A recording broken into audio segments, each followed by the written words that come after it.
Marlène Schaff fait désormais partie des murs de la Star Academy. Lors d'un entretien exclusif pour nos confrères de Télé Loisirs, le binôme de Lucie Bernardoni a révélé avoir été refusé au casting de l'émission, pour intégrer la deuxième promotion. Et pour une raison bien précise. Une véritable icône. Les fans de la Star Academy, notamment des 2 dernières saisons, le savent, les élèves sont suivis, de très près, par des répétitrices en or, Lucie Bernardoni, candidate lors de la 4e saison et Marlène Schaff. Les 2 femmes se rendent au château de Damary-les-Lys plusieurs fois par semaine, pour aider les élèves à préparer leurs prestations lors du prime. Un accompagnement précieux, donc. Si Lucie Bernardoni avait déjà mis les pieds au château dans le passé, Marlène Schaff, quant à elle, s'est essayée à un autre programme, The Voice. En 2013, elle se lance dans l'aventure des auditions à l'aveugle sur le titre Vancouver, de Véronique Sanson.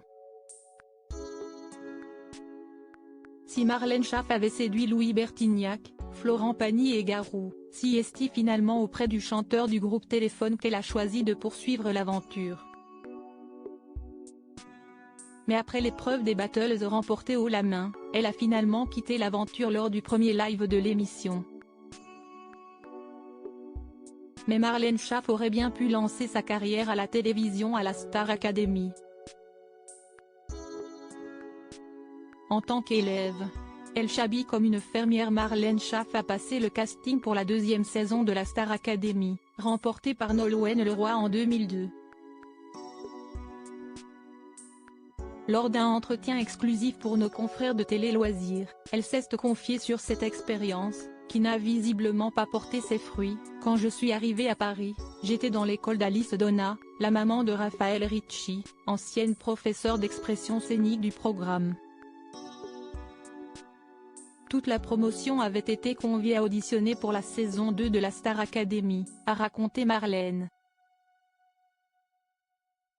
Et de poursuivre, j'ai passé les auditions et quelques semaines après, on faisait un spectacle avec l'école. Raphaël Ricci était venu et elle avait fait des débriefs à Alice Donna. Elle avait dit de moi, Marlène, elle chante super, c'est vraiment dommage qu'elle s'habille comme une fermière. Apparemment, c'est la raison pour laquelle ils n'ont pas souhaité aller plus loin avec moi, parce que j'avais un look tout pourri, a-t-elle révélé, tout sourire.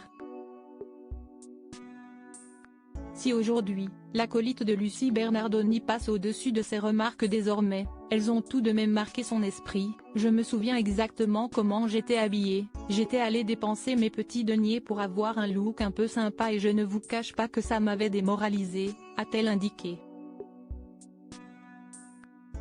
Avant de poursuivre avec un message positif, je suis absolument plus que ravie de voir qu'aujourd'hui les choses ont évolué. Je fais passer des auditions depuis une bonne dizaine d'années et je n'ai plus jamais entendu quelqu'un évincer un artiste pour sa tenue vestimentaire, a-t-elle conclu. De mauvais souvenirs, qui lui ont permis de se relever.